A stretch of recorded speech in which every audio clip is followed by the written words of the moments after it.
रमेश का एक छोटा सा परिवार था जिसमें एक खूबसूरत पत्नी और 2 प्यारे बच्चे थे।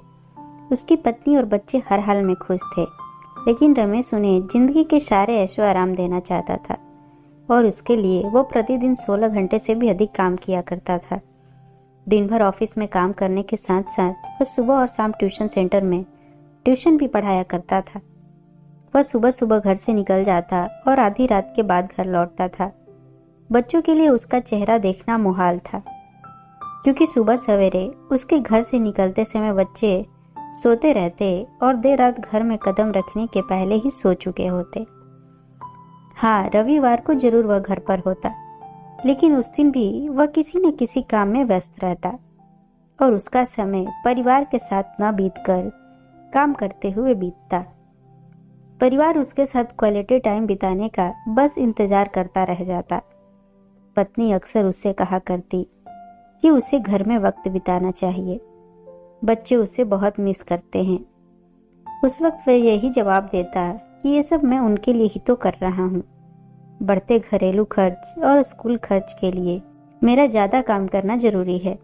मैं उन्हें एक अच्छी जिंदगी देना चाहता हूँ। रमेश की यह दिनचर्या वर्षों जारी रही। वह यूं ही परिवार को अनदेखा कर कड़ी मेहनत करता रहा। इसका प्रतिफल भी उसे मिला। उससे पदोन्नति हुई, आकर्षक वेतन मिलने लगा। परिवार अब बड़े घर में रहने लगा। खाने पीने और अन्य सुविधाओं की उन्हें कोई कमी नहीं रह गई।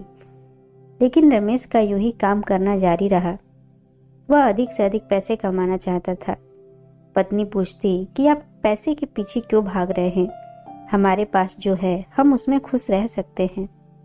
तो उसका जवाब होता कि मैं तुम्हें और बच्चों को दुनिया जहां की खुशियां देना चाहता हूँ, बस कुछ साल और मुझे मेहनत करने दो।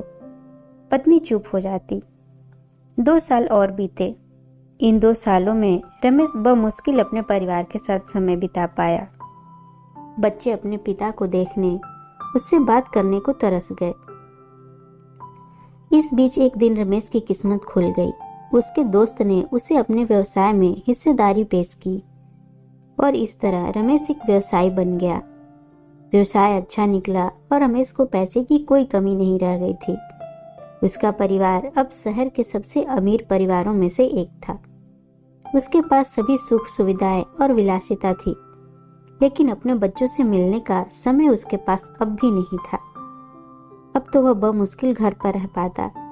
उसका अधिकांश समय शहर से दूर बिजनेस टूर में ही बीतता। साल गुजरने के साथ उसके बच्चे बड़े हो गए। अब वे किशोरावस्था में पहुंच गए थे।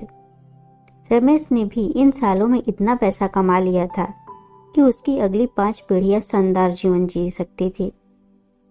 एक दिन रमेश के परिवार ने छुट्टी बिताने समुद्र तट स्थित अपने घर जाने की योजना बनाई।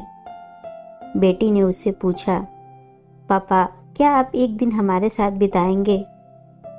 रमेश ने जवाब दिया, हाँ जरूर। कल तुम लोग जाओ, मैं कुछ काम निपटाकर 2 दिन में वहां पहुंचता हूँ। उसके बाद का मेरा पूरा समय तुम लोगों का है। पूरा परिवार बहुत खुश हो गया। वे समुद्र तट स्थित अपने घर पर चले गए। 2 दिन बाद रमेश वहां पहुंचा, लेकिन उस दिन उसके साथ समय बिताने को कोई नहीं था। दुर्भाग्य से वे सभी उस दिन सुबह आई सुनामी में बह गए। रमेश अपनी पत्नी और बच्चों को कभी नहीं देख सकता था। करोड़ों की संपत्ति होने के बाद भी वह उनके साथ एक पल नहीं खरीद सकता था। वह पछताने लगा। पत्नी के कहे शब्द उसे याद आने लगे। आप पैसों के पीछे क्यों भाग रहे हैं? हमारे पास जो है हम उसमें खुश रह सकते हैं। पैसा सब कुछ नहीं खरीद सकता, इसलिए पैसों के लिए अपने परिवार को महत्व देना कम मत करें। पैसा खो देने के बाद फिर से कमाया जा सकता है, लेकिन अपनों को खो देने के बाद दोबारा वापस नहीं पाया जा सकता। दोस्तों, आपको ये कहानी कैसी लगी हमें कमेंट में ज़रूर बताएं और अगर पसंद आई हो तो इसे लाइक, शेयर और मेरे चैनल को सब्सक्राइब करें। फिर मिलते हैं एक नई कहानी के साथ।